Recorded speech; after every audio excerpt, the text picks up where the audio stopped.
বিসমিল্লাহির রহমানির রহিম। সম্মানিত দর্শক শ্রোতা ভাই ও বোনেরা, আসসালামু আলাইকুম ওয়া রাহমাতুল্লাহি ওয়া বারাকাতুহু। আশা করি আপনারা সকলে ভালো আছেন। সম্মানিত দর্শক শ্রোতা ভাই ও বোনেরা, আমি কাজী ওয়াহিদুল আলম আপনাদের উদ্দেশ্যে এই চ্যানেলের মাধ্যমে বিগত 20 জুলাই 2023 থেকে 3 অক্টোবর 2025 পর্যন্ত সুলাসি মুজাররদ এর আওতাধীন 4 প্রকার বাব বা প্যাটার্নের এবং সুলাসি মাজিদ ফি এর আওতাধীন 8 প্রকার বাব ও ফর্মের আওতাধীন মোট 109 প্রকার ভিডিওর মাধ্যমে সবল ও দুর্বল ক্লিয়ার মারুফের রূপান্তর উপস্থাপন করেছি।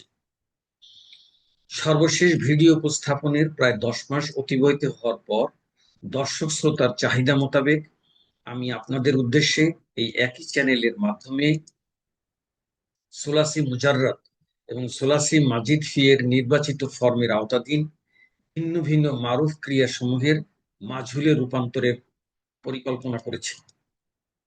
মারুফের ক্রিয়া হতে মাঝুলের ক্রিয়া গঠন করতে হয়, অর্থাৎ মাজি মারুফ থেকে মাজি মাঝুল, মুজারে মারুফ থেকে মুজারে মাঝুল, মুজারে মারুফ থেকে আমরের মাঝুল এবং মুজারে মারুফ থেকে নাহিয়ের মাঝুল গঠন করতে হয়। কিন্তু ইসমে ফাইল এবং ইসমে মাফুলের কোনো মাঝুল গঠিত না হয় এই দুই ক্ষেত্রে কোনো গঠন প্রণালীর প্রয়োজন নাই। পক্ষান্তরে মাজি, মুজারে, আমর এবং নাহিয়ের মারুফ থেকে মাঝুল গঠন করতে ভিন্ন ভিন্ন গঠন প্রণালী আছে। গঠন প্রণালীগুলি নিম্ন: মাজি মুজারে থেকে মাজি মাঝুলের গঠন।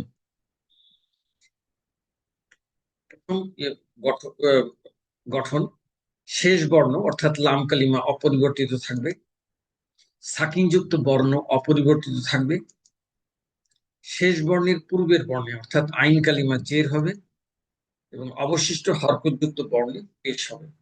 এটা হলো মাজি মারুফ থেকে মাজি মাঝুল গঠনের নিয়ম। মাজি মারুফ মুজারে মারুফ থেকে মুজারে মাঝুল গঠনের নিয়ম: প্রথম বর্ণে অর্থাৎ ফা কালিমায় পেশ হবে, শেষ বর্ণে অর্থাৎ লাম কালিমাতে পেশ হবে, সাকিনযুক্ত বর্ণ অপরিবর্তিত থাকবে, অবশিষ্ট হরকতযুক্ত বর্ণ জবরযুক্ত হবে। এখন মুজারে মারুফ থেকে আমরের মাঝুল, আমরা আমরের মাঝুলটা মুজারে মারুফ থেকে গঠন করবো, যেহেতু আমরের মারুফটাও মুজারের মারুফ থেকে গঠিত হয়, অনুরূপ ভাবেই মুজারে মারুফ থেকে আমরের মাঝুল গঠিত হয়। সেটা হলো সকল ফেলে মুজারের শুরুতে লি যুক্ত হবে, সকল ক্রিয়ার আলামতে মুজারে পেশ বিশিষ্ট হবে, সাকিন যুক্ত বর্ণ অপরিবর্তিত থাকবে, শেষ বর্ণে অর্থাৎ লাম কালিমাতে ওয়াও এবং ইয়া না হইলে সাকিন হবে, আর যদি লাম কালিমাতে ওয়া এবং ইয়া থাকে তাহলে বিলুপ্ত হবে, আর অবশিষ্ট হরকতযুক্ত বর্ণ জবরযুক্ত হবে। এখানে একটি কথা বলে নেওয়া ভালো, মারুফের সময় আমরা থার্ড পার্সন এবং ফার্স্ট পার্সনে আমরেতে লি যুক্ত করেছিলাম, কিন্তু সেকেন্ড পার্সনে লি যুক্ত না করে এখানে আলামতে মুজারি বিলুপ্ত করে আমরা আমর গঠন করেছিলাম। কিন্তু মাজুলের ক্ষেত্রে থার্ড পার্সন, সেকেন্ড পার্সন এবং ফার্স্ট পার্সন তিনটি ক্ষেত্রেই লি যোগ করে আমরের মাজুল গঠন করতে হবে। সর্বশেষ মুজারে মারুফ থেকে নাহি মাজুল গঠন, হ্যাঁ নাহি মাজুল গঠন। এটা হলো সকল ফেলে মুজারের শুরুতে লা যুক্ত হবে, সকল ক্রিয়ার আলামতে মুজারে পেশ বিশিষ্ট হবে, সাকিনযুক্ত বর্ণ অপরিবর্তিত থাকবে, শেষ বর্ণে অর্থাৎ লাম কালিমাতে ওয়া এবং ইয়া না থাকলে সাকিন হবে, আর শেষ বর্ণে অর্থাৎ লাম কালিমাতে ওয়া ইয়া হলে বিলুপ্ত হবে, আর অবশিষ্ট হরকতযুক্ত বর্ণ জবরযুক্ত হবে।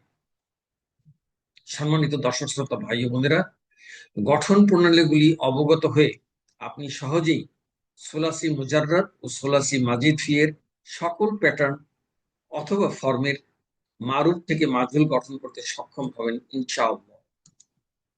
সম্মানিত ভাই ও বোনেরা, ইনশাআল্লাহ প্রতি সপ্তাহে আপনাদের উদ্দেশ্যে একটি করে মারুফ থেকে মাজুল গঠনের রূপান্তর উপস্থাপন করার চেষ্টা করব। সুলাসি মুজাররদের সকল প্যাটার্নের মাজহুলের গঠন একই হওয়ায় পরবর্তী সপ্তাহে ইনশাআল্লাহ সুলাসি মুজাররদের যে কোনো একটি প্যাটার্নের মাজহুল রূপান্তরের ভিডিও দেখার আমন্ত্রণ জানিয়ে আপনারা সকলে ভালো থাকুন, সুস্থ থাকুন এই কামনা করে আজ এখানে শেষ করছি। আল্লাহ হাফেজ।